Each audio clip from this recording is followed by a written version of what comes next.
Hi, my name's Kelly Shatta. You know what? Welcome to the first episode of Kells.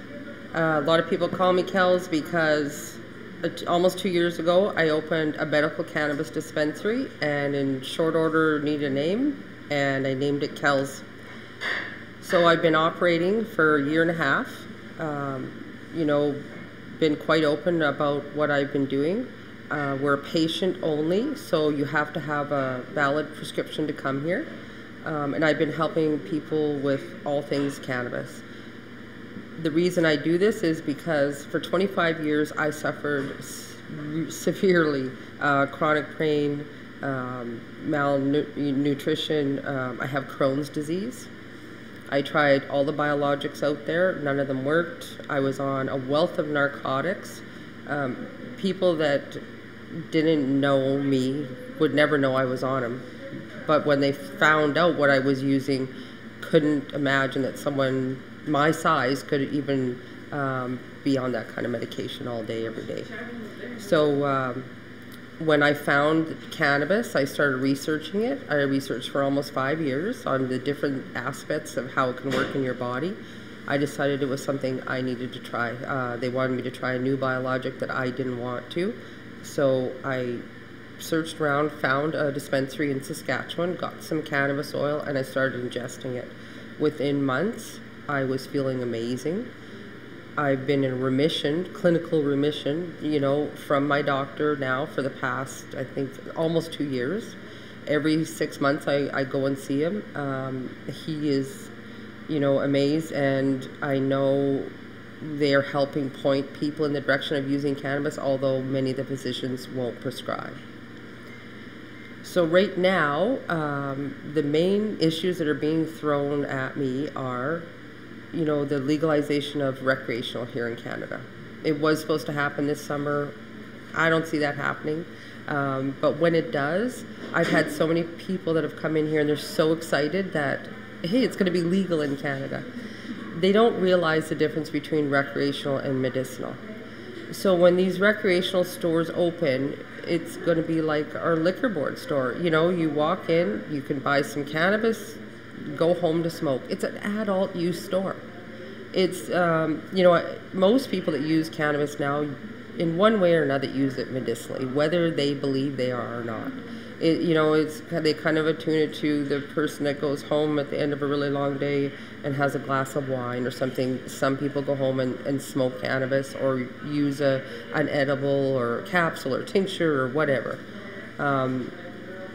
I personally don't smoke cannabis, not that I'm not open to it. I haven't needed to for my illness, and like I said, I always think if something's not broke, don't fix it. So I ingest the oil.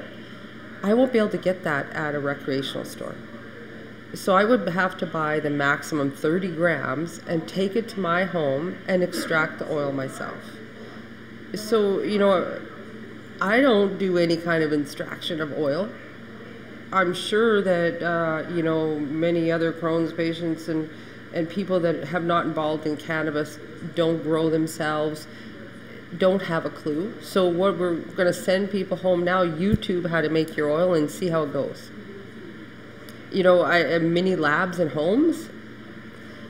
I just believe that the medicinal side is being swept under the rug by the government because the program they have set up now is not reasonable or dignified access for patients. You should be able to find out about your medication, what it can do for you, how it can help. You should be able to have a place where you can go and sit with someone and talk about it. People that, you know, that have tried to educate themselves with as much knowledge as there is out there at the time. I mean, it's always expanding.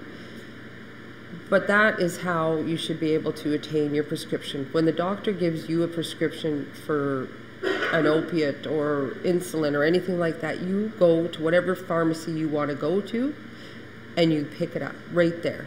There's no waiting weeks and you've got the pharmacist there as well who, you know, tells you about the medication. That's what they studied in school.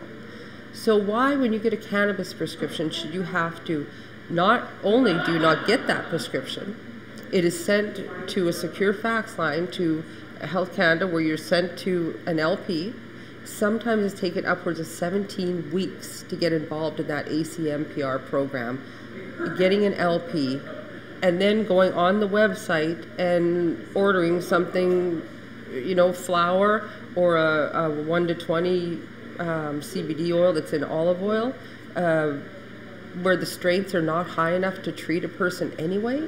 But where is the one-to-one that these people feel comfortable to even have a clue what they should get?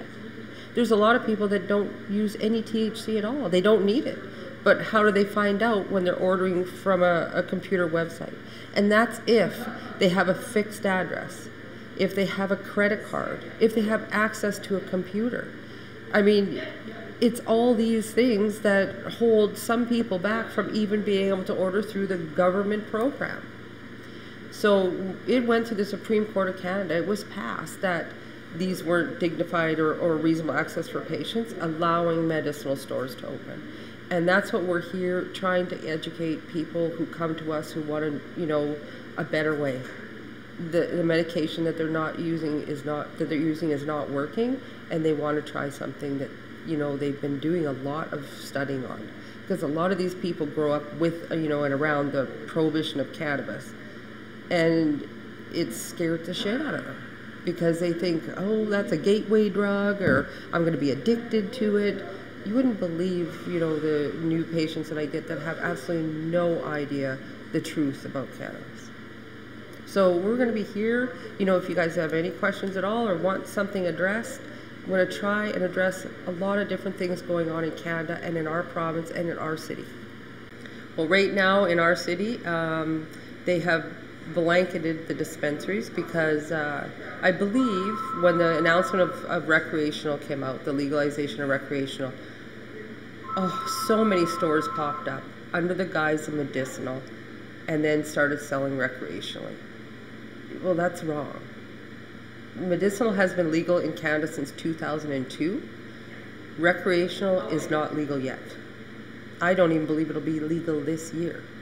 So there was the Regina Police Service stepped in and they blanketed a letter to everyone, and it's up to dispensary owners to govern ourselves accordingly. I told the media when they were here that letter came, I would comply. I'm trying now, with meetings through the government and different avenues to try and hopefully make Saskatchewan government realize that they can make this okay. They can legalize the medicinal dispensaries. I'm sure a lot of us are open to be licensed and regulated. It's not about a back door hiding somewhere. I've always been very open about what I do here. And for the city, and the province to get together and have these places licensed and regulated, a place where we can send product and have it tested if, you do happen to have a store and you don't have a place to have that done. Because then, make a criteria and make people pass it. I've got 1,064 some valid prescriptions that have come through my shop. Why should all these people be sent to the street? And that's what's going to be happening. They're closing the pain clinics now. They're telling doctors you can't be prescribing these narcotics. What do people that have been long-term on these pills? And how much is that costing our government?